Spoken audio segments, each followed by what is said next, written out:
ನಮಸ್ತೆ. ಸಂಖ್ಯಾಶಾಸ್ತ್ರದ ಪ್ರಕಾರ 4-13-22-31ನೇ ದಿನಾಂಕದಂದು ಜನಿಸಿದವರ ವಾರ ಭವಿಷ್ಯ ಇದಾಗಿದೆ. ಅಂದರೆ ಏಪ್ರಿಲ್ 26ರಿಂದ ಮೇ 2ರವರೆಗಿನ ನಿಮ್ಮ ಭವಿಷ್ಯ. ಈ ವಾರ ನಿಮಗೆ ಮಿಶ್ರ ಫಲವನ್ನು ಕೊಡುತ್ತೆ. ಹಠಾತ್ ಬೆಳವಣಿಗೆಗಳು ನಿಮ್ಮನ್ನು ಆಶ್ಚರ್ಯಚಕಿತರನ್ನಾಗಿ ಮಾಡುತ್ತೆ.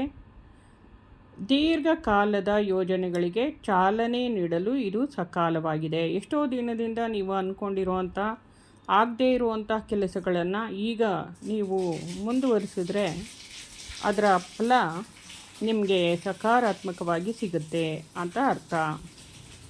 ಯಾವುದೇ ನಿರ್ಧಾರನ ತೆಗೆದುಕೊಳ್ಳುವ ಮುಂಚೆ ಅದರ ಅನುಕೂಲಗಳು ಅನಾನುಕೂಲಗಳನ್ನು ಯೋಚಿಸಿ ತೀರ್ಮಾನನ ತೆಗೆದುಕೊಳ್ಳಿ.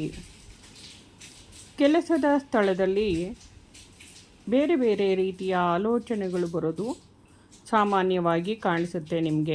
ನಿಮ್ಮ ಶ್ರಮಕ್ಕೆ ಮನ್ನಣೆ ಸಿಗುತ್ತೆ. ನೀವು ನಿಮ್ಮ ಮೇಲಿನ ಅಧಿಕಾರಿಗಳೊಂದಿಗೆ ಸೌಮ್ಯವಾಗಿ ವರ್ತಿಸಿ. ಎಚ್ಚರಿಕೆಯಿಂದ ಹೂಡಿಕೆಯನ್ನು ಮಾಡಿ. ಪಾಲುದಾರಿಕೆ ವ್ಯವಹಾರದಲ್ಲಿ ಪಾರದರ್ಶಕತೆ ಇರಲಿ.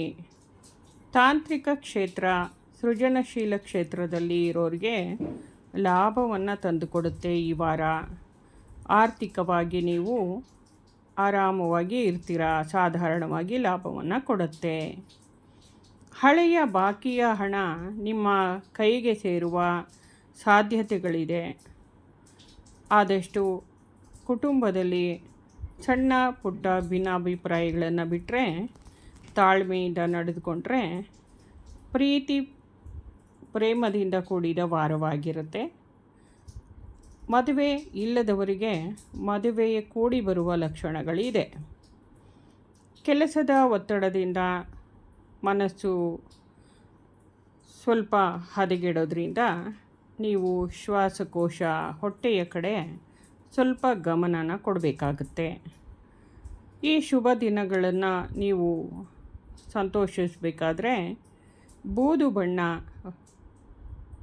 ಉಪಯೋಗಿಸಿದ್ರೆ ನಿಮಗೆ ಲಾಭವನ್ನು ತಂದುಕೊಡುತ್ತೆ.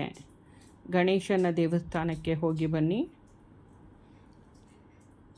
ನಿಮ್ಮ ವೈಯಕ್ತಿಕ ಜಾತಕ ಮತ್ತು ಪ್ರಸ್ತುತ ನಡೆಯುತ್ತಿರುವ ದಶೆಗಳ ಮೇಲೆ ಫಲಿತಾಂಶವನ್ನು ಈ ವಾರದಲ್ಲಿ ಗಮನಿಸ್ತೀರ.